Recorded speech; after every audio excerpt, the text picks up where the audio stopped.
Good morning.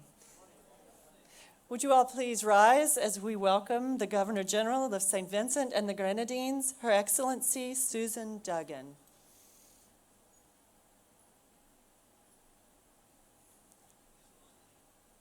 Good morning.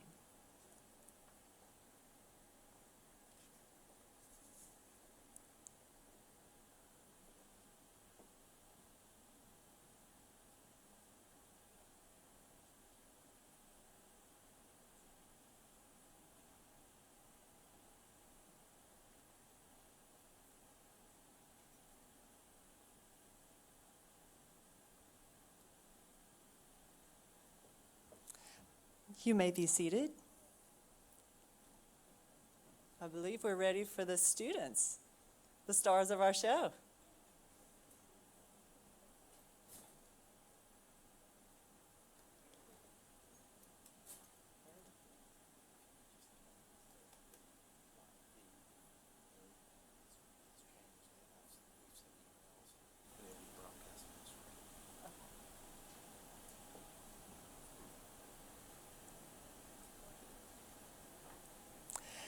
Just another announcement, we have changed the live broadcast link. That has been emailed to you, and it's going to be on the screen in just a moment. So I know if you have many of your family and friends at home waiting to see this, we just want them to be able to make sure they tune in before the students come in. So that has been emailed out, and I believe it's going to be on the screen in just a moment.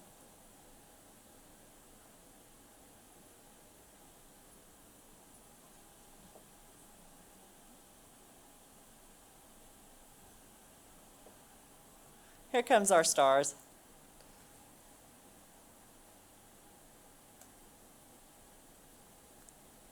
Music.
Wonderful. Now we're all here. Good morning, everyone. Good morning. Welcome to the class of 2023 White Coat Ceremony for Trinity School of Medicine. Let's give them all a big hand.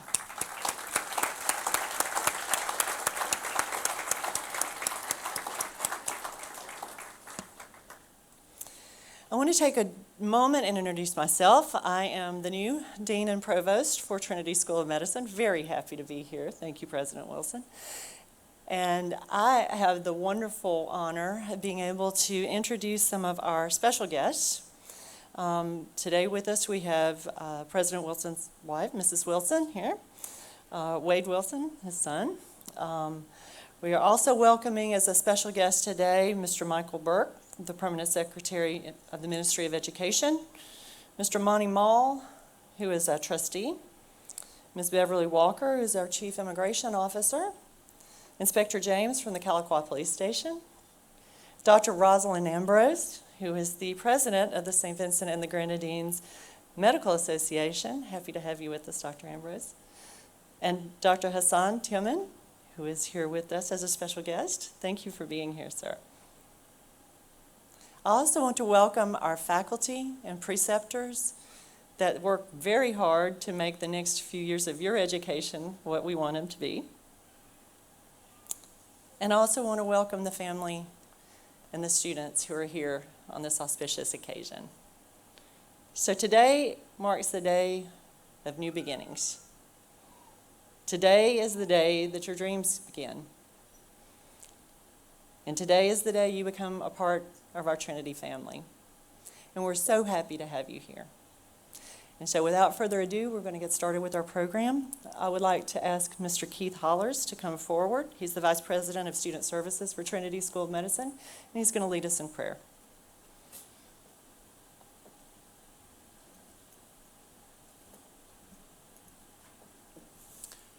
Thank you and welcome, everyone. If you would, please bow your heads. Heavenly Father, thank you for this day, this opportunity to celebrate this white coat ceremony. Thank you for allowing us to be in St. Vincent and the Grenadines, a wonderful and beautiful country that we have been able to call home for a number of years now. Thank you for the warm and inviting peoples here who have welcomed us in with open arms. Thank you for our faculty, our administrative teams, our operations teams who serve each and every day and hopefully make the lives of the students better.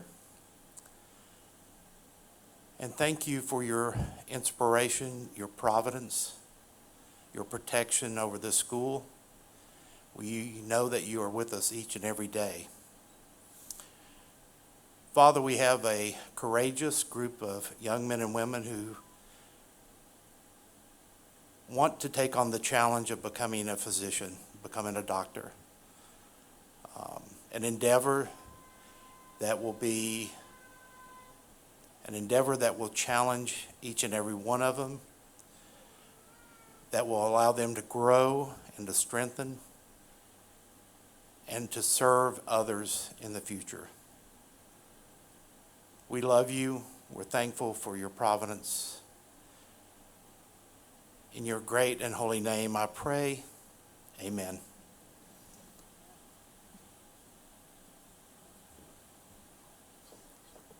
Thank you, Mr. Hollers. Next, we would like to welcome our president and founder, Steve Wilson, who is going to come and bring welcome. So please join us.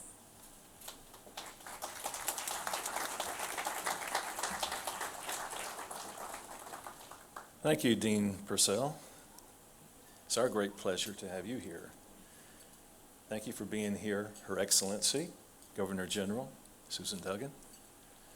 Parents, welcome. Faculty, staff, administrators, special guests, and students, thanks for being here.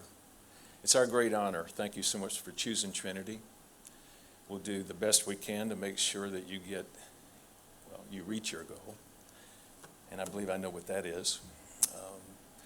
I hope each and every one of you realized what a great country we have here. There's 32 islands as a part of St. Vincent and the Grenadines, and I hope you get to see every one before you leave. I don't think I've been on every one, but I've been on about 12 of them, I think. So there's your challenge. What we're going to do first is show you a video, and this started about 5 years ago. And what I wanted to do was have our graduates who were sitting in these very seats 4 years ago to look back from the time they were in your seat until they graduated and obtained a residency. Now, the good news is 84% of every graduate of this medical school has got a residency. That's good. And it's especially good because our attrition rate is so low. Of all the schools that have the step board requirements for graduation, we have the lowest attrition rate in the Caribbean. That's another good thing. So that bodes pretty good for you to reach your goals, and we're going to do everything we can to make that happen.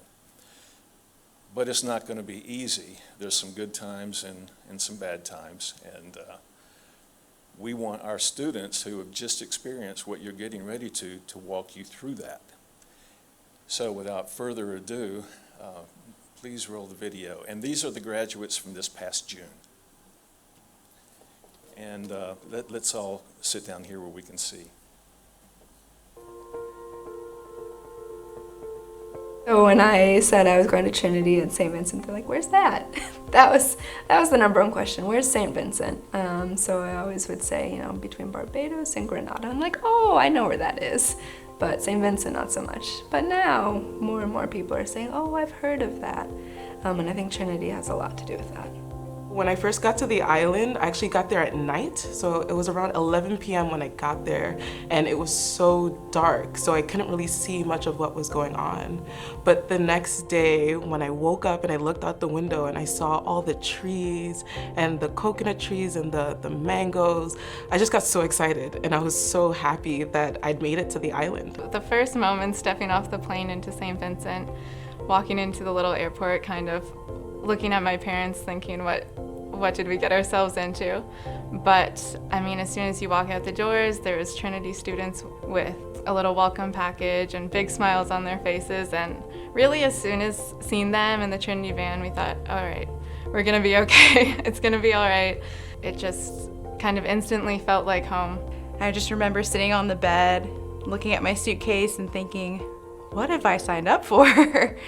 And then, that feeling of uneasiness and not knowing what to expect kind of faded away the next day because I met a lot of new people. We immediately bonded, and then the rest of my friends just kind of started coming up into my life the next few days while we were all thrown together in our studies. I remember at the white coat ceremony, I just was talking to whoever I could, and everyone was so nice. I made friends right away with the people beside me and everything. The nerves went away. I just had a great time. That was when it really hit me during the white coat ceremony when we first got there that this was really it. I got into medical school, I was here, I was starting. This is everything I've wanted to do for so long, and I think we just spent so much time working towards that goal that to finally be there and have it hit you in that moment is just amazing. I was a little apprehensive about what was to come, but very, very excited for everything that was going to unfold there, my new life on the island. At the white coat ceremony, I was nervous. I was sitting there and I was thinking like, oh my gosh, we're all here, we're all gonna be doctors. Hearing people talk and hearing the speaker talk to us and just encourage us at the beginning of our journey, it was really helpful. It helped settle my nerves. It helped me realize that I was meant to be there. When you put that white coat on for the first time, this is day one of being a doctor. Even though you're not technically a doctor, officially a doctor yet, this is day one of being a doctor. This is what you're training for right here. I took that mentality and I treated it like a job. As soon as I put that white coat on, that's when I went to work. getting the white coat at the ceremony was kind of a symbol for the beginning of this journey, and it no longer feels like it's just a role you're playing. It kind of feels like you belong and you kind of own it. Before I came to medical school, everyone told me it was going to be the hardest thing that I would ever do, and that is absolutely true, but it's hard for me to explain to you why that is. It's one of those things that you kind of just need to go through, and there's so much growth and transformation that occurs both professionally as a student and then individually and as a person. Undergrad, you're kind of taking all these classes all over the place, and you have a major, but it may not be precisely what you want to focus on. But medical school, you're taking anatomy, physiology, pathology, and it's easier in a sense to have the motivation to study because this is going to help me in the future directly. Coming from undergrad, I thought that my study habits were great. I had everything under control. I knew exactly what I needed to do to be successful, and I was very confident in that. And then going into medical school, I quickly realized that things were much different and that what I was doing before and how hard I was studying wasn't going to cut it. Figure out what works best for you in terms of studying. The sooner you do that, the better off you're going to be, the more successful you're going to be. So ask the people ahead of you what brought them success. With the island, you have the opportunity to focus. You won't have all those distractions that you'd have normally had while going to another school, while your friends and family might not be there. But you do have that opportunity to make new friends, to make new family. And I think that is something that they should hold on to. One of the huge benefits of going to Trinity is that it's a small school. There's small classes. That's one of the reasons that I chose the school. And I think that really made it feel as least competitive as it can be for medical school. In that we were all kind of helping each other figure out what was going to work for us and how we were going to be successful and picking each other up when we were really struggling. Having those close friendships and being in a smaller group really helped to kind of build those long-lasting relationships, and those are some of my best friends still to this day that I met on the island. There's some healthy competition that goes on, but overall, everybody wants to help everybody else. I can remember some of the upperclassmen that came before me, they were always willing. That was extremely helpful, and that helped really give you a sense that you are part of a family, because families tend to look out for each other. To see that melting pot of different states, different countries coming together, and everyone learning about each other, everyone understanding each other, and ultimately everyone becoming really good friends. We're all in the same boat, and it was easy to relate to other people. It was nice to have people that you can rely on. When you were missing home, it was easy to go and talk to your friend about it, who was probably also missing home too. And that way, it was such a strong support system for all of us. And then that transcends when you get to the US too, because we all do our rotations together. Honestly, the friendships are everything. I could not have done it without the support and camaraderie from the people in my class. It's really a special friendship. No one else will understand this journey. And without a doubt, I've made friendships that will last a lifetime. I always felt very welcomed. I feel like everyone there was helping you to get to where you wanted to be. The clinical staff were amazing, administration were amazing. All of the lecturers were really good. They were always available after lecture to talk to you if you had any questions, or even if you needed some extra time out of that, they would make time for you so that you'd be able to learn everything that you needed to. So the staff was amazing. I loved it. It's a unique experience as a student, but the faculty is right there with you, and they know what you're going through, and your questions or concerns or just nerves kind of throughout your time on the island, and then the change going into clerkships. I've felt supported all the way through, whether it's face-to-face or through email. I feel like they're always there with an answer and happy to support you along the way.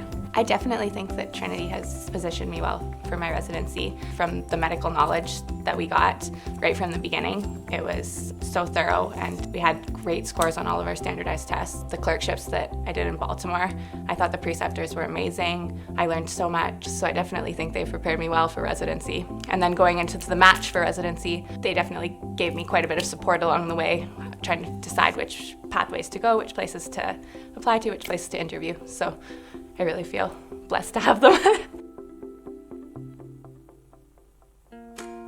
Make sure you have balance between school and a bit of social time, whether it's on the island just exploring or in clerkships, finding some things to do in whatever city you're in. I think that's really important too. I was outside for an hour at least every day just to take a break, clear your mind, because at some point you can't study anymore. You're just not retaining any information.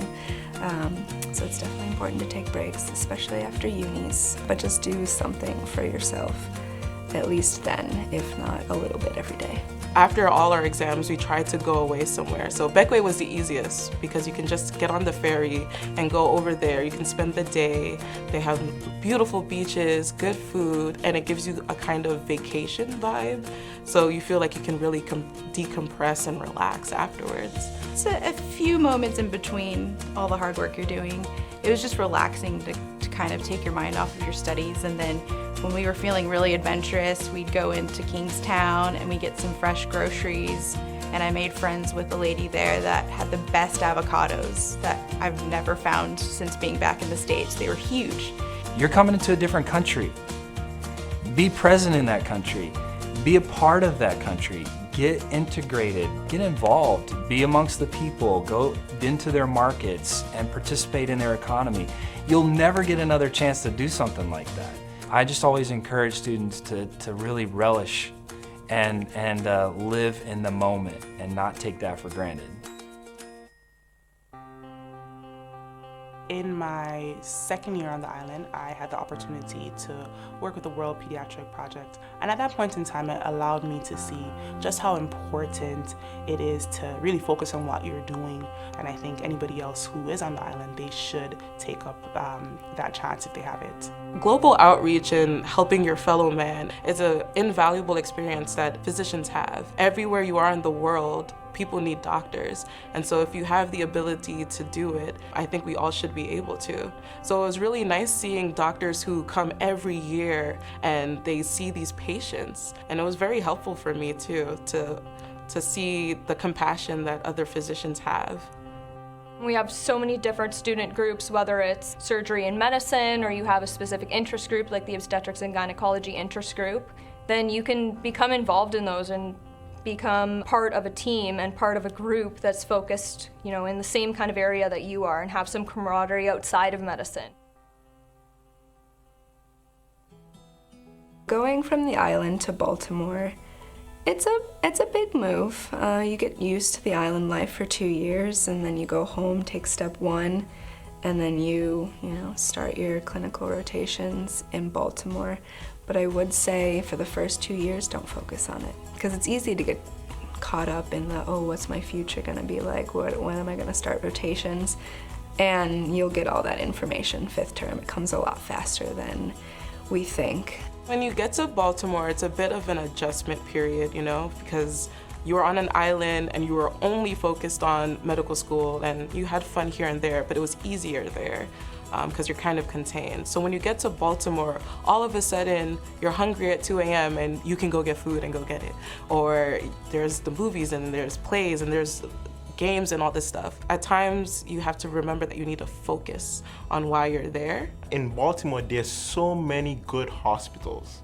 There's Johns Hopkins, there's University of Maryland, there's the MedStar systems, and there are various other hospitals. We are able to work in all of these different systems, and that really broadens your medical knowledge. And don't be afraid to ask doctors about how to get into residency. Don't be afraid to ask doctors about research positions, or even just other volunteer positions. It's a great place to network and create new bonds. I would say Baltimore as a city has a lot to offer. There's a lot to do. A couple things I would recommend is the aquarium. The Inner Harbor in general is really cool. Visiting DC, taking the train down, you can go see the monuments or the Cherry Blossom Festival. Most of my class moved there at the same time as me, so kind of hold on to those friendships and that core group of friends you make, and it kind of becomes your home away from home. You had Thanksgivings, Christmas, different meals together, celebrate birthdays, so honestly the part I like most about Baltimore. When you rotate in Baltimore, there are other students from other medical schools. And I remember other students saying that, yeah, I'm gonna be here for a few weeks, and then afterwards I have to go to New York, and then Chicago, and then here and there. And they'd be like, where are you going next? And I'm like, oh, we do all our rotations in Baltimore. So I can sign my 1-year lease, and I can have my car here, and I don't have to worry about where I'm gonna be in 6 weeks or trying to find a new apartment. So having that consistency is key. You can schedule all your exams in Baltimore. They have many prometric testing centers that you can take your exams at, and you can feel like you have a home, which is important. Hard work is the backbone of being successful. However, it's also important to have resilience, a positive attitude, and faith. Those are the things that I would say help somebody to become successful throughout medical school and beyond. Have fun on the island, but remember that you're there to study. And there are people out there who are doing better than you, so that should be your drive to do better, always. In medical school, it does not come easy. It doesn't matter how smart you are, it doesn't matter how well you are taking exams. I think you have to put in the time and to sharpen your skills and become a great doctor. Have confidence in yourself, because you're gonna need it. And even on days where you think, maybe this isn't for me, or I don't know if I can do it, just keep going and you'll get there in the end. Your hard work will pay off. There's definitely going to be days where you kind of take a long, hard look at yourself and you ask yourself, why am I putting myself through this? Like, I could be having fun like my other friends that aren't in med school. I can be enjoying my 20s. And then you think, are all the sacrifices worth it? When you look back on all of the sacrifices and all the hard times, it's like, I'm a doctor now. It was definitely worth it. I would say that I've become a stronger person. I have learned a lot about myself and also about others. And that is just really through being able to go to an island, to kind of amalgamate myself in a different society. Also going to the US, to Baltimore, which is quite different, very different cultures. So if nothing else, I know that I can adapt, and adaptability is very important in medicine. I learned so much at Trinity. I have such close friends that I would have never met elsewhere. You know, I spent 2 years out of the country, and I got to meet wonderful people on the island. You get to see how other hospitals work, how other healthcare systems work, and it makes you a more empathetic person. And so I have that tenacity, I have that drive, and I wouldn't have had that if I hadn't gone to Trinity. I think Trinity was a great choice for me. I look at it sort of like fate that brought me here, because I have learned so much. I think I got a great medical education, and I've met some great friends and colleagues that will be mentors and friends for life. So I really think that Trinity was the right choice for me, and I'm where I want to be now. So I went into medical school kind of unsure of myself. I didn't really think that I have what it takes to be a doctor, but in being on the island and then going through this long journey of medical school, I feel like I can do this, more than do this. I can excel at this. You can do it. You can definitely get here. I don't know how much I doubted myself throughout and thought that I would never make it, especially into a competitive specialty. But I can say, if I can do it, then you can do it. And I think that just never giving up and keeping that end sight in mind is just crucial. Just power through. Trinity has really filled the opportunity for me to fulfill my lifelong dream of becoming a doctor. And I think that they have given me the tools and all I need to be a successful practicing physician in the future. I'll 1000% do this experience again, yes. sometimes it seems like it's going on forever and you're never going to make it to your end goal. But when you look back, it goes by so fast. So if you keep plugging along in the hard times, you'll make it, and enjoy the ride. You are standing at the precipice of something very big in your life, so take the bull by the horns and make the most of it, and be very proud of what you've accomplished, because it is a big accomplishment. And at the end of the day, you're going to be sitting here someday in my position looking back, and you're going to feel a very, very big sense of pride that you've done something that, you know, not a lot of people can do.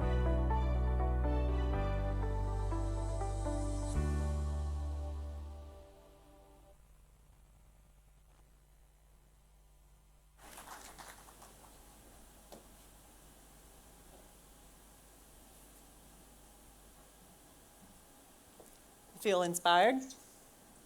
Feel like you can make it through it? Feel a little more terrified?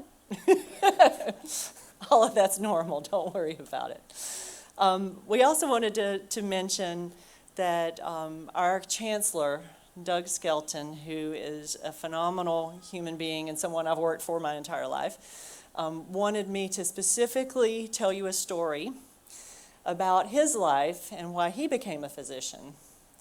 And he's sorry he couldn't be here today. His wife had surgery on her elbow and he needed to be home with her. He sends his best to you, but this is a story he tells at every white coat. He was a young man and was in his teens and went with his father to Emory Hospital in Atlanta. I don't know if any of you know of Emory. But he asked his father, why are we going across town and past this other hospital to go to Emory? Why are we going there? And his father said, Emory is what they call a teaching hospital. That means that if the people in the long white coats don't know the answer, the people in the short white coats will go figure it out. And so he passes that on to you as a reminder that you're the next generation. You have to figure this out. I personally want you to, because any one of you could be my doctor. And so I'm counting on you to make sure you do your studies and do very well at that. We're going a little bit out of order on the program because with our live feed we had a slight audio issue earlier. But as we normally would, we would like to now invite you to stand for the national anthem for St. Vincent and the Grenadines. If we could play that, thank you.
Thank you. You may be seated.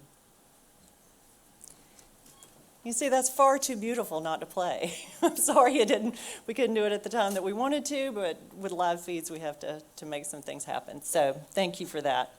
And speaking of beautiful, I want to introduce our next speaker to you. Dr. Keyser Beach received her MBBS degree, Master of Emergency Medicine and Master of Public Health from the University of the West Indies. She is currently the Chief Medical Officer in the Ministry of Health, Wellness, and the Environment of St. Vincent and the Grenadines. And she serves regionally in numerous capacities, but one of the things she does that's most important for us in this room is she serves as a clinical tutor for Trinity, and we're so blessed to have her with us. So I would like to welcome, without further ado, Dr. Simone Kieser-Beach.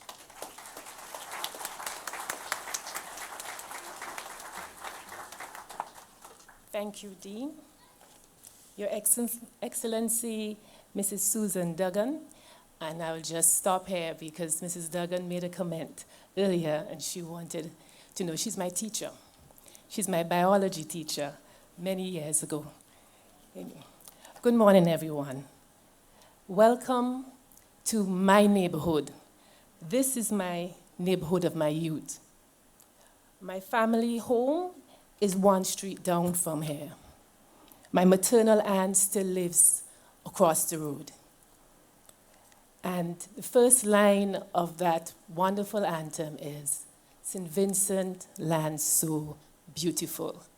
And by the end of your 2 years here, you will certainly agree, I think. I'm biased. Okay.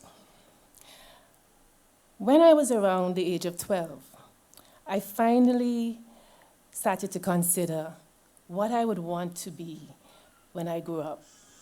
You know, I stopped thinking about my Cindy ballerina dolls. And I thought that I would be a bank teller because I like maths and I like to dress up. But I know my pathway to wearing the white coat has been quite different to many of you who probably knew without a doubt at a very tender age what you wanted to be, that you wanted to be a doctor. However, I'm here now, and so are you, and you will be doctors very soon, sooner than you even think it would be. And when I think of the pathway I took, I would not have wished another way. And each person is going to have their own individual pathway to becoming the doctor that's best for them. Because no matter what your journey is, no matter when you first put on this white coat, literally in thought, and then on a day such as today, indeed, we almost never take it off. We are students, we are doctors, always students of medicine, always learning to care. And this is what I truly believe the putting on of the white coat signifies. Our promise, our pledge to always care, to always heal, and in a myriad of ways, we never take it off. On June the 20th, I received an email from Dr. Linda Atkinson, the then Dean of Trinity, inviting me to provide a white coat address today. Dr. Atkinson prefaced her invitation by informing me that the events associated with this ceremony would be particularly special because Dr. Ballantyne and Dr. Skelton would be honored. She had me at Dr. Ballantyne. That's not Dr. Not only is he perhaps one of the best examples of what the white coat can mean, but also I could not pass up this opportunity to acknowledge his wonderful contribution to the lives of all Vincentians. Thank you, Dr. B. I know that later on Monday there will be a special ceremony, and unfortunately I would not be in country, but you would learn about this wonderful man. Dr. Ballantyne, during his outstanding career, has been the junior doctor, the resident, the consultant cardiologist, the medical director in charge of the hospital that you would see, the chief medical officer in charge of the healthcare of the entire country, and the governor general. And all along, a mentor, an advisor, a comforter, an encourager. He would call me Dr. Kieser, he would give me his lists of requirements, and he would encourage me to go forward with them. I am sure that he cannot remember the last time he physically wore a white coat, but I'm also sure that he has never taken it off. Because that's what donning the white coat means, the lifelong dedication to improving the health and well-being of the fellow inhabitants of this earth. When do we really first put on this coat, take on the promise, make the pledge? It takes years and years of hard work and sacrifice to get to this point at which you are today. But I posit that to get here, you put on that coat many, many years ago. You made that commitment to work hard, to reach the goal, to getting up again and again, repeatedly after you had been knocked off your feet, because you want to be a doctor. And just as you have been wearing that coat figuratively for many years already, and it has the stains of proof of your struggle, be assured that the coat now fits much better than when you first put it on, when you first thought of being a doctor. And even it will get even better with time to come as you discover the many rewarding ways to honor that coat. Initially, the physical white coat will be required to identify you as a doctor, to get into the ward, to get that patient to think of trusting you with their private and most intimate information, to be able to touch a patient. With time, however, you will not need the actual coat to be identified. You will be known by your name or some version thereof. For example, Dr. B is Dr. Ballantyne, Keys, KB, or the man-head doctor. That was me. Your voice will be recognized and your handwriting will be unmistakable or illegible as you become a doctor. And just as the coat never comes off, and as it's always changing, so would you. The possibilities, the ways in which you wear the white coat as a doctor, you will become are endless. I can use my medical school class of the University of the West Indies of 1991 as an example. We have family medicine specialists, cardiologists, neurologists, endocrinologists, ophthalmologists, pediatricians, lecturers, public health specialists, including 3 chief medical officers. The executive director of CAFA, which is the public health agency of the region. We have a British councilman, and we have a Malaysian opposition politician. Or I could use local doctors to illustrate how we wear that white coat in a range of ways. We have Dr. Timothy Providence, consultant obstetrician gynecologist, retired, past medical director of the Milton K. Memorial Hospital, current chair of the medical board of the National Insurance Services, chair of the Health and Wellness Commission, and chair of the Medical Accreditation Board. We have Dr. Douglas Slater, past medical officer of health and current assistant secretary general in charge of human and social development in CARICOM, and CARICOM is a regional institution of all the islands in the Caribbean, English speaking. His wife, Dr. Sherian Slater, who you would meet, is a consultant obstetrician gynecologist here in St. Vincent and the Grenadines.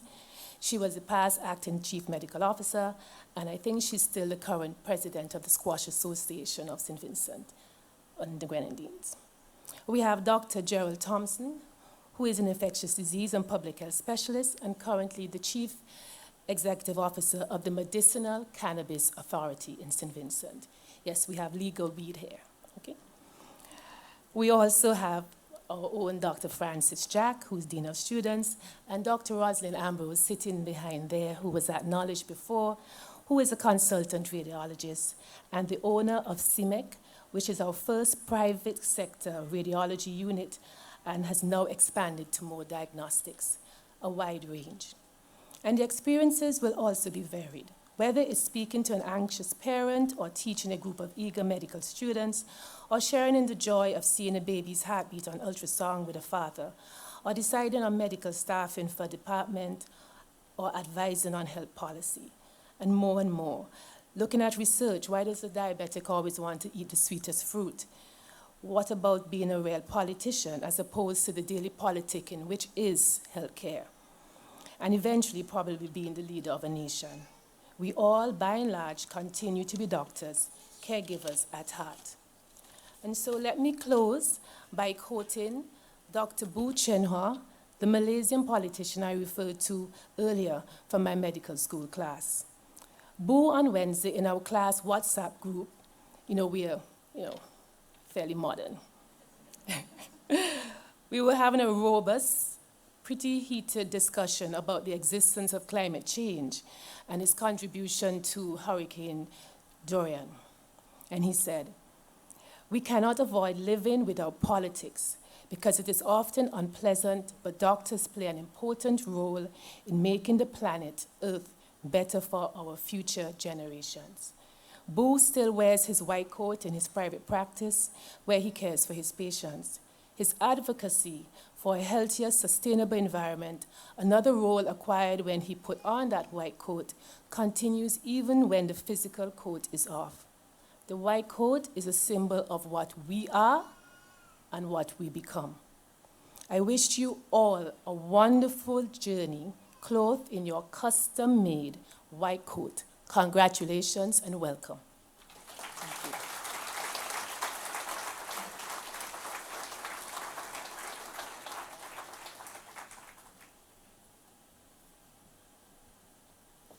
So now, for the time that we've all been waiting for, the donning of the white coats. I'm going to ask Dr. Francis Jack Edwards, who is our Associate Dean for Admissions and Student Affairs, to come and call names for us as we get our coat ensemble up here and get started. So bear with us just a moment. We have to make some arrangements.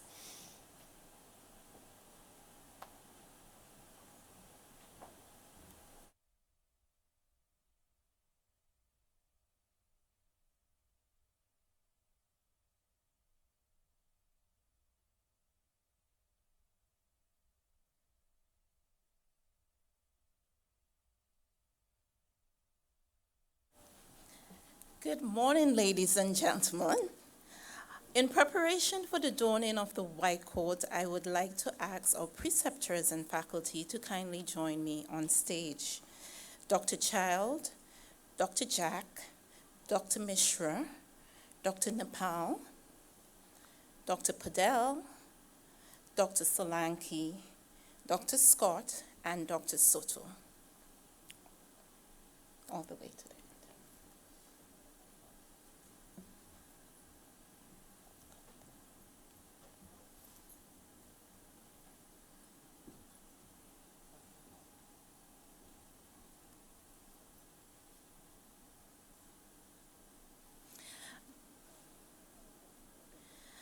I would now like to invite the first row of our new matriculants to stand.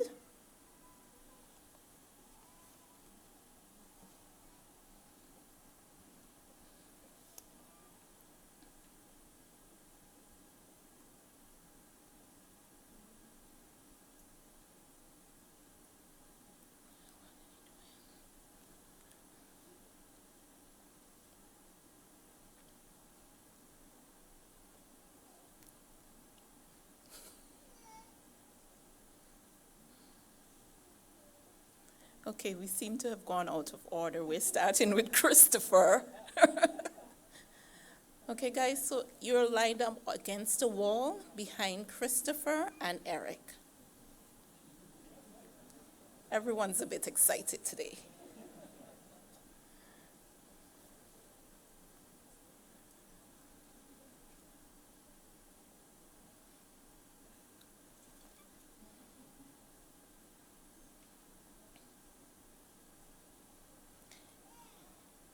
If I may ask, family and friends wanting to take photos, you can stand in your seat. Please do not enter the aisle. Thank you. Ladies and gentlemen, kindly join me in congratulating Christopher Abujode, Eric Acer, Hussein Aden, Aboda Al-Shuiki, Isaac Brach, Cerise Antrobus, Akil Augustus, Lucian Boanga.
Sabu Bagmaya,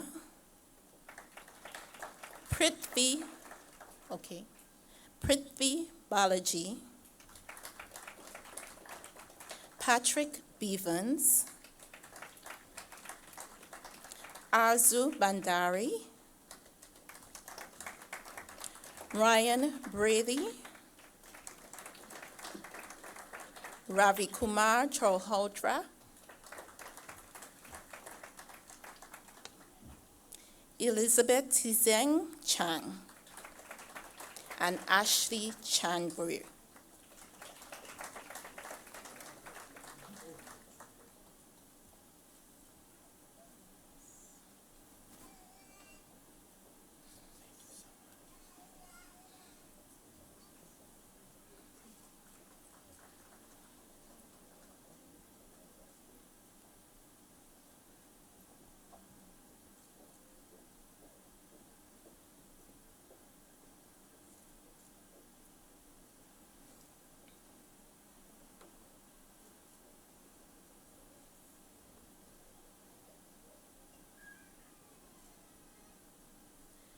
Third Chauhan,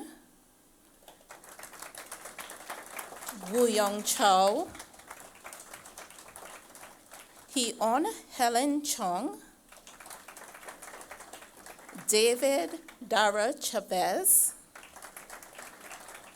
Shondere Juchain, Jonathan Eisenhammer,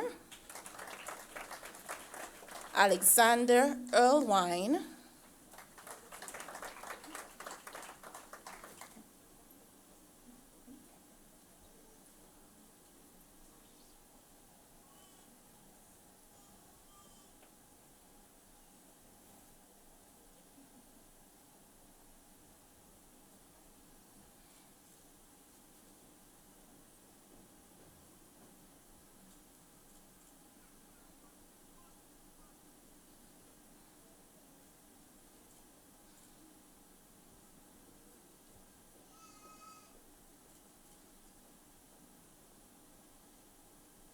Alexander Erlewine, Catherine Ishen,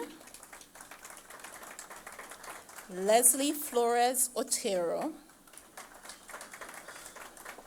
Jesse Gibbs, Faustine Grant, Kabir Gumer,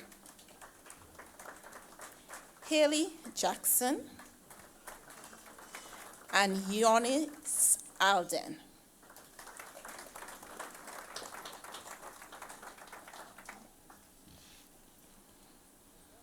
Also, Amanda Croft.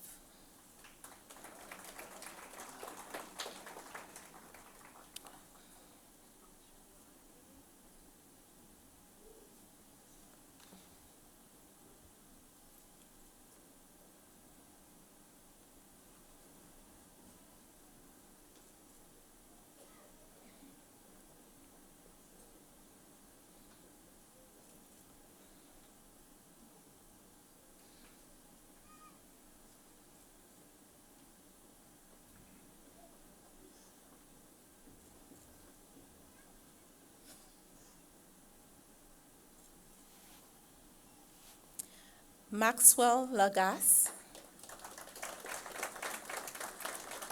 Rachel Leggett, Victor Maddox, Joseph Marara, Christine Marcel,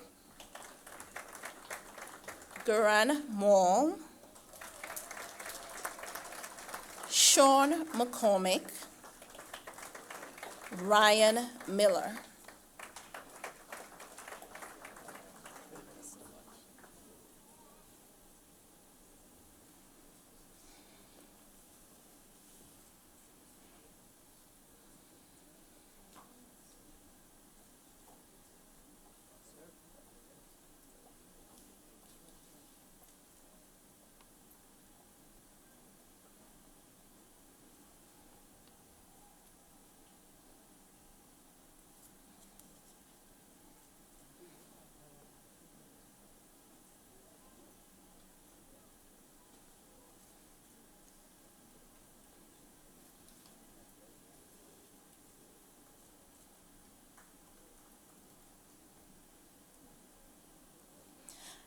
Hannah Moore,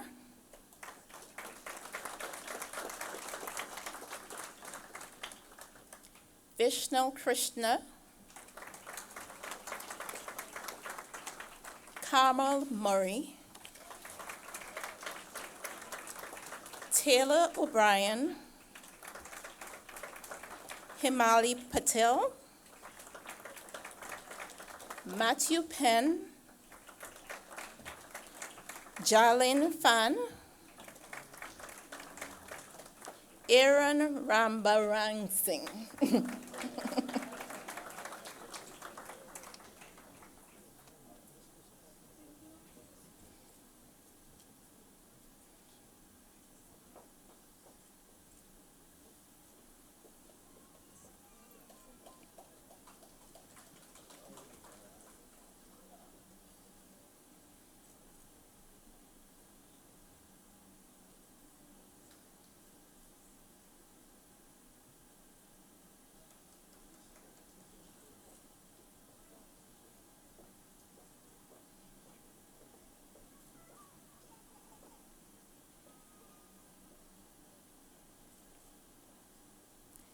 Siddhartha Reddy,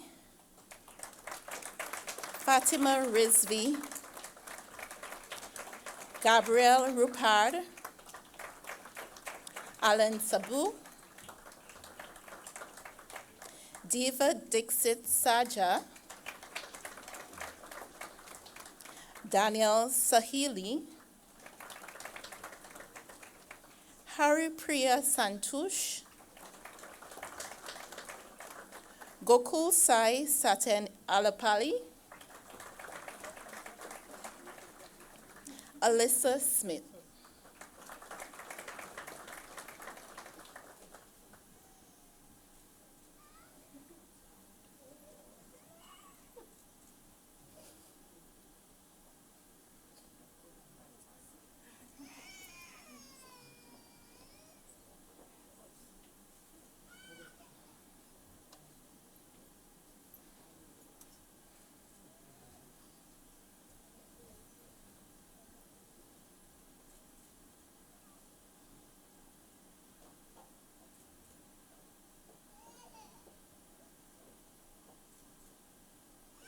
Omar Sana, Tiago Suarez, Winnie Sotomayor, Kyla Swain, Carlos Velardo, Chloe Walton,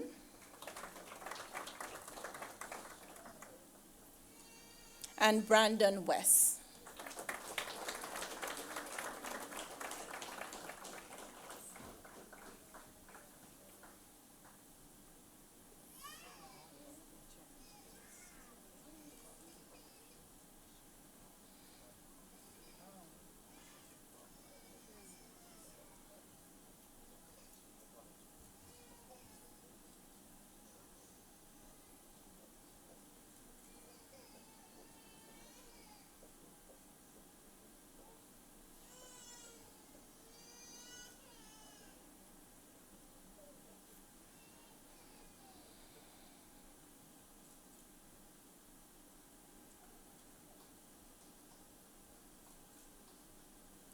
Christopher Whitnam, Michelle Wiechek, Dustin Wiles, Rachel Wong, Sophia Zhang, Ro En Zheng.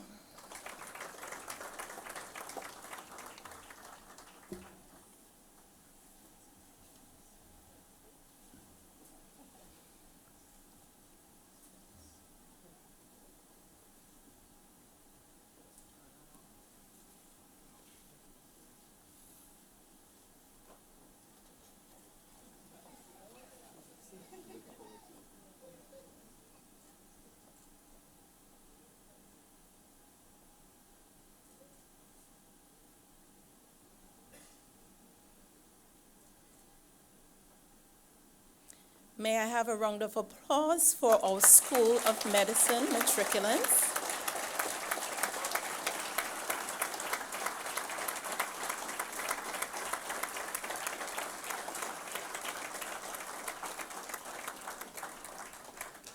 I would now like to invite our students from our School of Biomedical Sciences, starting with Laura Rodriguez Feliciano.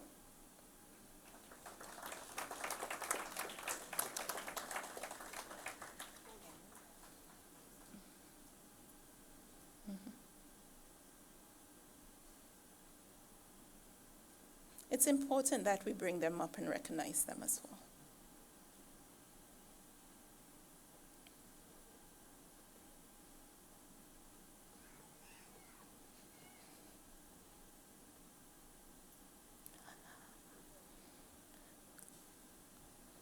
Laura will be entering our Masters of Health Science MD Dual program.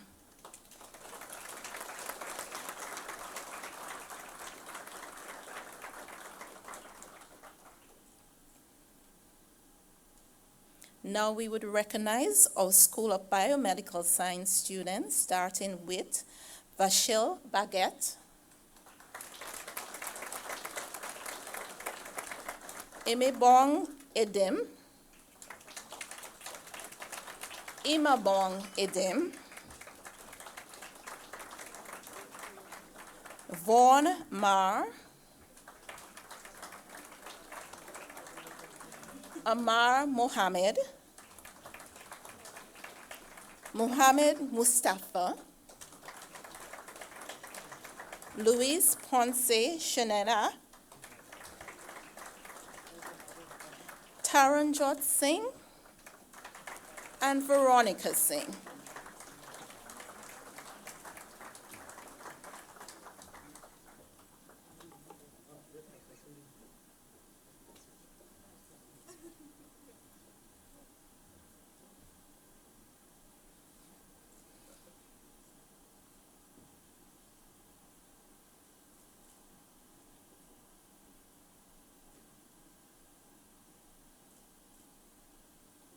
Thank you very much, faculty.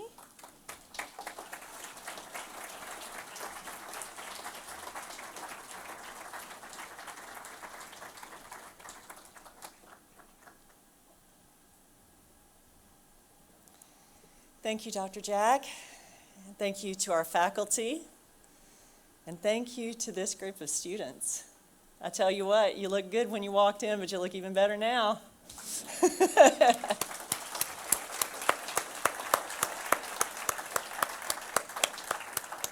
Well, I know that I'm the only thing standing between you and a lot of fun at Young Island, but I do have a couple of quick things to ask you to do. First of all, to our students, I would like for you to take a moment and thank your family, the ones who got you here. So let's give them a big round of applause for all that they've done.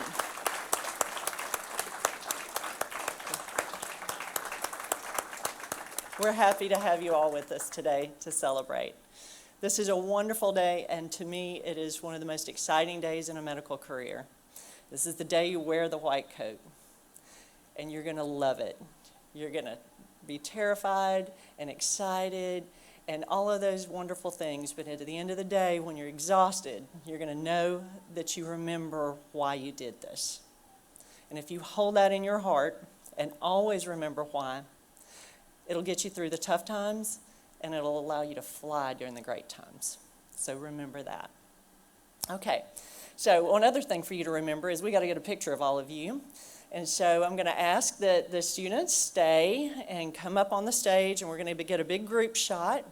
But everybody else, we can head over to Young Island and enjoy a wonderful afternoon of fun. And we've got shuttles out there ready to go. So we look forward to seeing you on Young Island in just a few moments. Thank you very much. Would you all please stand as our Governor General exits the building? Thank you very much. Thank you, Your Excellency.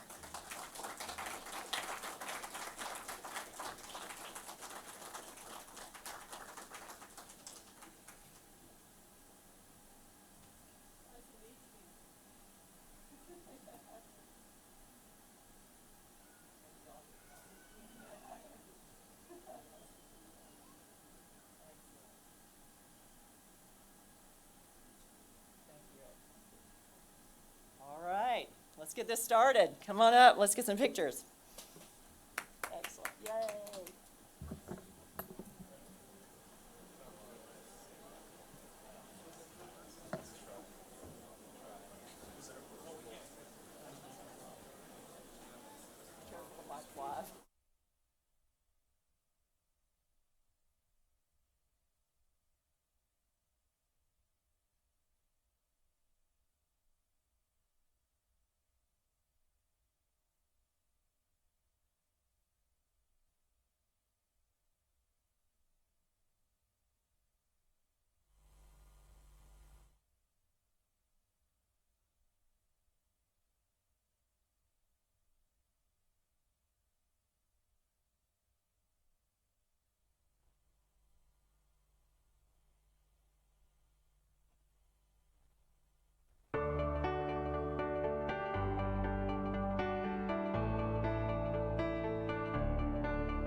Family and friends, if we can ask you to kindly stay out of the main aisle so we can have the cameras and photographers continue to take the photos for a while.